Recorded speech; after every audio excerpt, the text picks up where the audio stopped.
Hello everybody, I'm Colin D. Ellis and welcome to the Culture and Coffee podcast, where every episode I discuss a new topic of workplace culture and provide some insights and some practical things for you to do.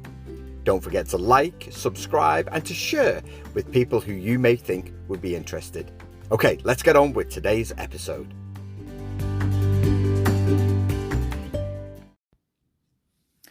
Hello everybody, it's Colin Ellis here. Welcome to another Culture and Coffee podcast. Today I'm going to be talking about listening. But for those of you interested in the coffee, I have an Ethiopian jelly. Tastes like dried apricots, brown sugar, red apple and florals. It's from Axel Coffee Roasters here in Melbourne. It's a nice sound of the beans in the bag, as they say. I had this one before, really like this Ethiopian. I feel like all I drink is Ethiopian coffee. Yes, and so today we're going to be talking about listening. I read, regular listeners of the podcast know I read lots and lots of reports into things, lots of reviews, with the goal of understanding a little bit more of the root causes of why cultures fail, why organisations have issues within their cultures, such that I can not only improve my own content when I work one-to-one with clients to make sure that they don't repeat the same mistakes, but also get a bit more of an understanding about, kind of us as humans, because cultures are very much human endeavours. So you think about the social culture within which you live. It's very much about how people treat each other, how they learn about their surroundings, how they educate themselves. But also then how they bring that into work. And it's sometimes forgotten that it's human endeavours. It sounds ridiculous to say that, but they very much are. These are, the way that we work together is very much a product of who we are as individuals, our upbringing, but also the skills that we have and for the most part don't have. Anyway, over on my other podcast, which you haven't listened yet, you should really get over there and have a listen. It's called Inside Out Culture, where myself and Kath Bishop. Kath is a former world champion rower. She's a former diplomat. She now works with organisations in the UK, similarly to me. And we really dig into stories about cultures, and we pick a particular topic or a case study and really kind of break that down. But we were recently talking about the UK police, and Dame Baroness Casey did a review into the police, and I mentioned it on this Culture and Coffee podcast before. And one of the things that she found was that anytime there was a scandal involving the culture that made it into the media, senior managers were really defensive. Now, this is something you may have seen in your own organisation as well, is when senior managers get defensive. And almost I think it's quite dismissive. And what Baroness Casey found was that, they played them down and dismissed them as procedural issues. Somebody hadn't followed a process. Somebody didn't understand that policy, rather than holding up their hands, listening and seeking to change. That's what she said in her report. And I just thought, holding up their hands, that's humility. That's very hard for senior leaders to do for some reason. I think that, for me anyway, it's relatively simple. If I make a mistake, because I'm a human being and we all make mistakes, the most natural thing to do surely is to say I got it wrong. The most natural human thing to do is to say, hey, listen, this we got wrong. We need to improve this. And yet there's still this attitude of, well, we don't want to say that we're sorry because that's an admission of guilt. Now, in cultures of fear, you can kind of understand that, because there really is a fear that you will get blamed, you will get hung out to dry, you will get thrown under the bus, all of those metaphors. So that's the first thing. I think, there's definitely, I should probably do a podcast on humility and how to do that. But it's the second thing that I wanted to pick up on, holding up their hands, listening. And the world is gradually losing the ability to listen. Gradually losing the ability. Now, I read one survey that only 2% of people are actually taught how to listen. And of course, when you're a kid, you're told to listen. You're not taught to listen. You know, people shout at you, you need to listen. It's classic. Here in Australia, lots of people, when they're being very direct, they will start a sentence with listen, or look. Listen or look. It's usually one of the two. Now listen here. Look. Okay. What am I looking at? What am I listening to? And you know, it's that classic case of when you're told to do something, you generally don't. The teenager inside you comes out. Yeah, but we're not taught how to listen.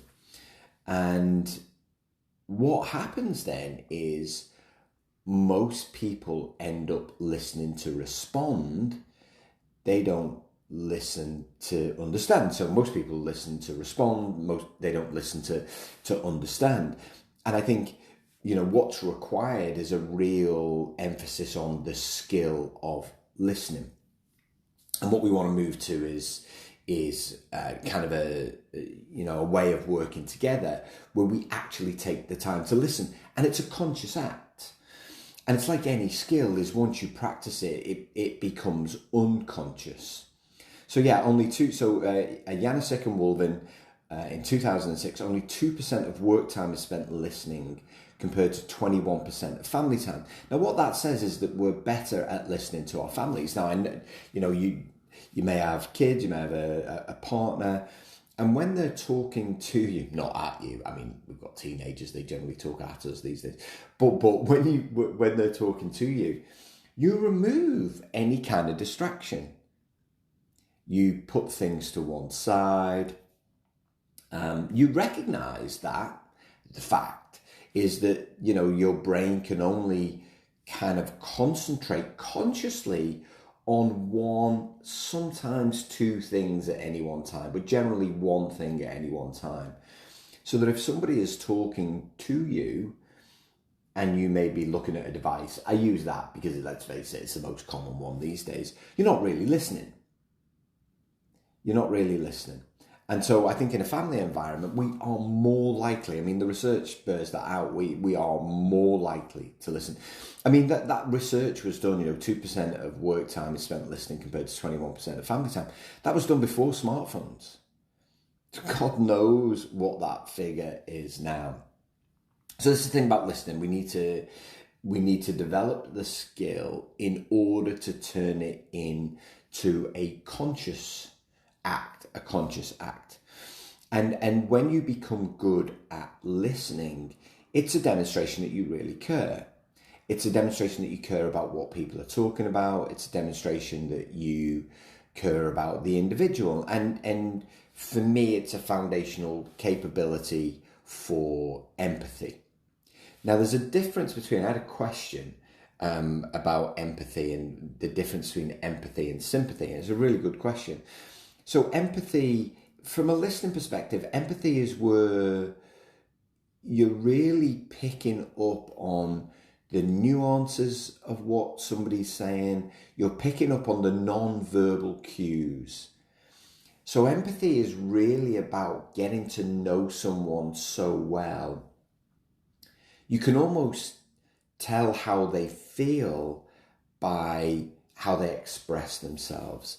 Sympathy is about, from a listening perspective, is about connecting what someone is saying to your own perspective. So in a way, you start thinking about yourself. You're not thinking about someone else. And you only, when you take a sympathetic view, you only really notice what's on the surface. So I'll give you an example, a great example. One of the things I talked about this last week, is gossip, right? And gossip is really bad for culture. It's terrible for culture. It's one of the worst elements of workplace culture, and everybody does it, and everyone gives themselves excuses for doing it. Anyway, I'm not telling you. Well, I kind of am telling you off, aren't I? Don't gossip, kids. But what happens is when you gossip to someone, they are sympathetic towards you, not empathetic.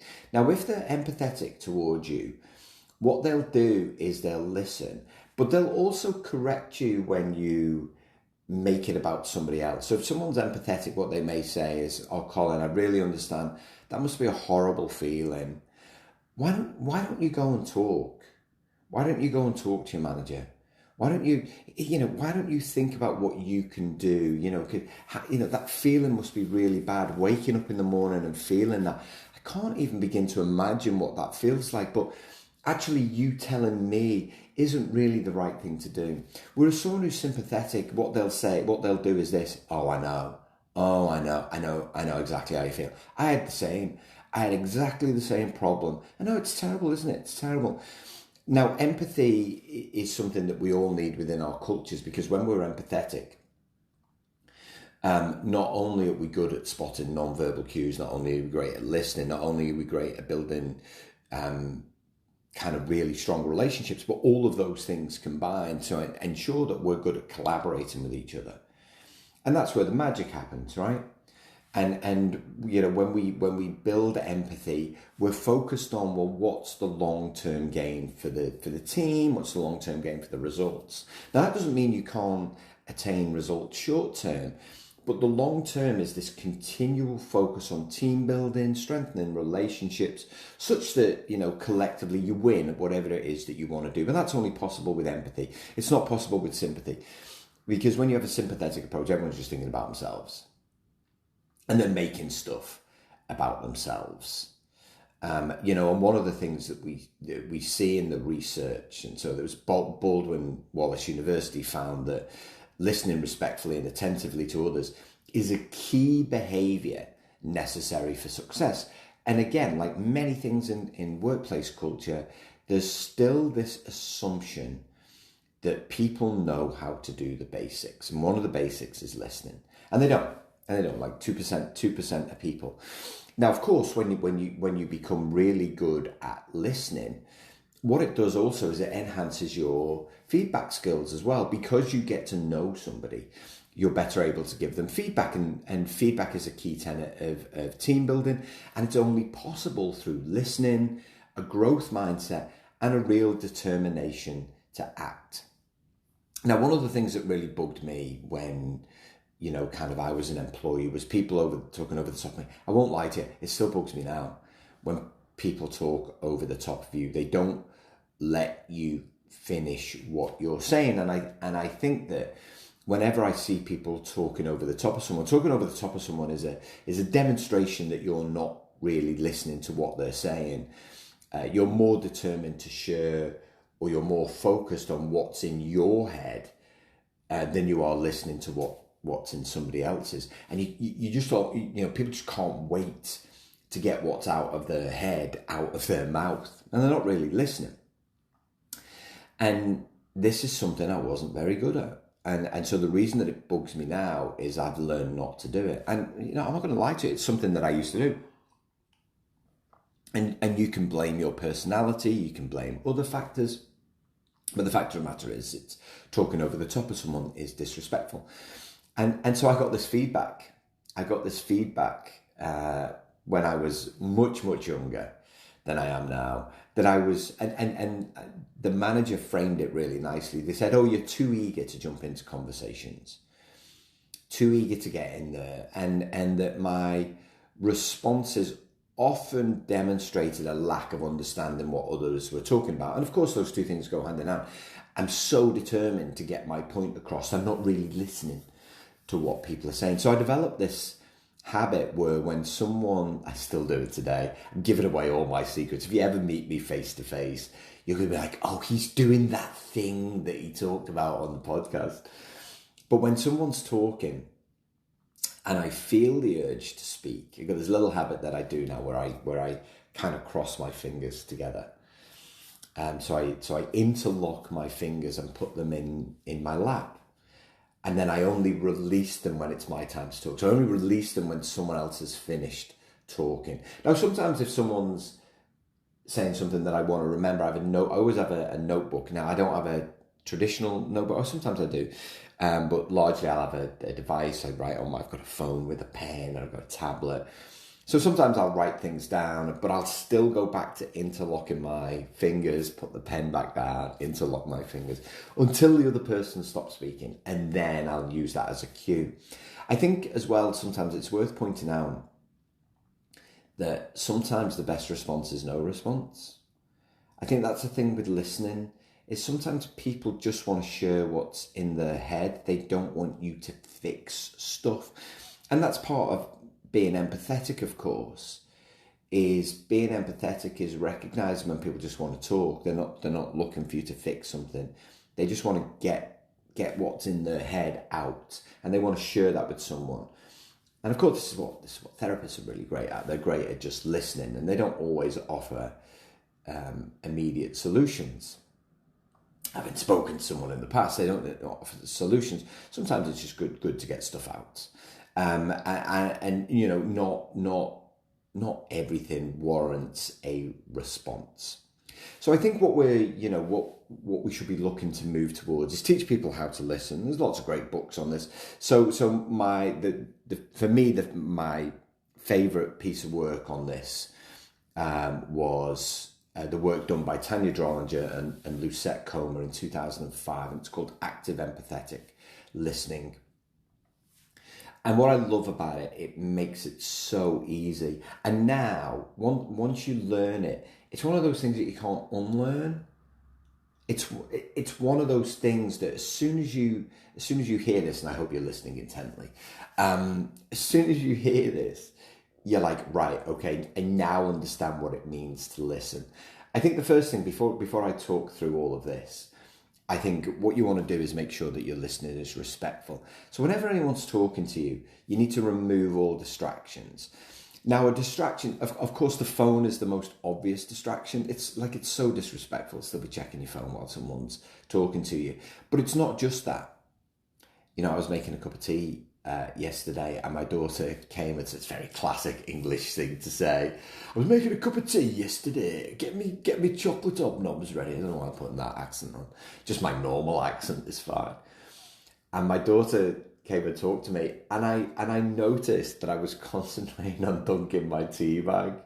And I was thinking about, I've got to write this podcast about listening. I was concentrating on dunking my tea bag, and I stopped dunking my tea bag, and I looked up and I listened. I'm like, stop dunking. Obviously, I didn't, no more than 3 minutes for the tea bag, otherwise it's stewed and it's too strong. But at that point, I just said to my daughter, she's like, hang on a minute, sweetheart, let me just take the tea bag out of my tea. That's the respectful thing to do. It's just like, hold that thought. Anyway, back to the Tanya Drollinger, Lucette Comer paper in 2005, 3 steps to great listening. And they called it active empathetic listening. So there's 3 stages of sensing, processing, and responding, right? So I'm going to walk through each of these. And this is something I really want you to take away from this podcast. So I guess the things to really think about. You should be listening to understand, not respond. Listening is a real demonstration of empathy, and it strengthens relationships. And when you strengthen those relationships, it improves the way that you actually work with others. And when you look at any kind of culture change and cultural evolution, what's required is listening. Listening from leaders to employees, listening from employees to each other. It really needs that, and that needs to be developed in a way that you can actually provide feedback and then strengthen the culture from there. Anyway, sensing, processing, responding. So sensing, what is the person saying? What emotions, what expressions are they using? And what is it that they're implying but not saying? Now, straight away, you're like, so it's not just about words. No, it's not. It's not just about words. Listening is more than switching on your ears. Listening is looking for non-verbal cues. Listening is about the tone of voice. It's about how expressive they are with their hands. It's how they use their emotion. And there could be a sense of excitement, there could be a sense of anger, there could be a sense of frustration. But that's what the first part of this process is about, is really about understanding what is it that you sense from the other person. Yes, it's their words. What kinds of words are they using and how are they using them? So that's sensing is the first step. Processing then is about you using that information and kind of putting that on top of what you already know about this individual. So this is often where I would write things down. That would help me to process them, write things down, and how might this person normally react? Or if you don't know this person, what's rational when it comes to human behaviour? And there's a sense of frustration. What is it that you're taking from that other person, and then processing again what's normal human behavior, but what's normal for that individual. I think in a team context, in a culture context, often where there's some semblance of a relationship, is what do you know about Colin? What do you know about the way that he communicates? What do you know about the words that he uses? What hand gestures, how is he expressing himself? What's obvious to you? And then, so you're going to take everything from that sensing piece and then process it against what you know about that individual. And this is where you're kind of thinking, what's an appropriate response? Right? So you're thinking about what the response needs to be. I think that's the important thing. And so, for me, what's good then by the time you get to the third step about responding, what I like to do is repeat back, not word for word, but what they're saying. This allows time for me to process. Now, if you haven't had enough time to process, then you're going to say something like, oh, right, I'm just going to need a few minutes to digest that. Can I come back to you? I think too often what I see is people feel the need to immediately respond. People feel, sometimes managers expect an immediate response. If you're a manager, no. Sometimes people need to actually think. Yes, sure, in a crisis situation, what we require is a little bit more thinking on our feet, but not everything is a crisis situation. We actually want to give people time to process what's been said before they actually respond. And it's not just about data. It's not just about going away and kind of analysing stuff. Sometimes when somebody shares an emotion, we just have to say, oh, listen, I'm just going to need a second to process that. However, if you've already processed it based on what you know about someone, and often it's good if someone just needs a bit of a release, something I would say is, hey, you okay? Is talking about it help? Okay, that's great. What else can I do? Is there any, would you like any advice? You don't have to give advice. Would you like any advice? Would you like me to give you one or two pointers? Also, that you can switch into a kind of a mentoring mindset. Have you thought of 1, 2, 3? Is there anything else that's on your mind? I remember one manager saying, gosh, you have to be everything these days, don't you? You have to be a therapist and everything. Well, you always did. Like as a manager, you always had to do those things. But you have to do more of it now because as a human race we've developed, and management is about inspiring and motivating, and a big part of that is listening. You can't really motivate someone if you don't listen to what's on their mind. I think another thing as well is when you're responding is recognize that the human brain has a great capacity for information. Most people speak at 125 words per minute, but the brain can process 400 words per minute. And so often the brain is tick, tick, tick, tick, tick, ticking as people are speaking. All right. So it is okay to have an immediate response, but sometimes you just have to slow that information flow down. And so I guess to summarize, so sensing, processing, responding, sensing, what someone's saying, what emotions they're expressing, are they expressing, processing, what do you know about that individual, and process the information based on what they've said, how they've said it, all those kind of things, body language, and then respond. And I think that, the art of listening intently is definitely being lost because we're allowing it to. And so what you really want to do is focus on what's being said, make heaps of eye contact. Really listen. If you're on a virtual call, make sure you're closing every other app before you actually get on the call. Only then can you really listen. Don't interrupt. Let the other person finish. Now, if you've got someone who talks too much, and there are plenty of people out in those worlds, then you need to provide them feedback, or you need to escalate it to the manager, and the manager needs to provide feedback. That they need to think about how they can make their point more succinctly. There's an empathetic way to say that. Don't allow yourself to get distracted.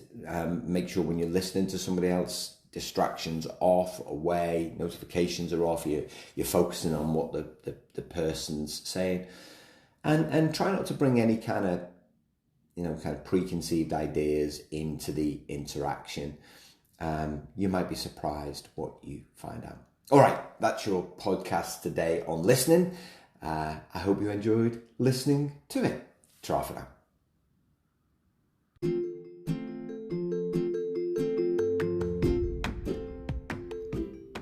Thanks for listening to today's podcast. If you'd like to find out more about how I can help you transform the culture of your team, head to my website at www.colindellis.com.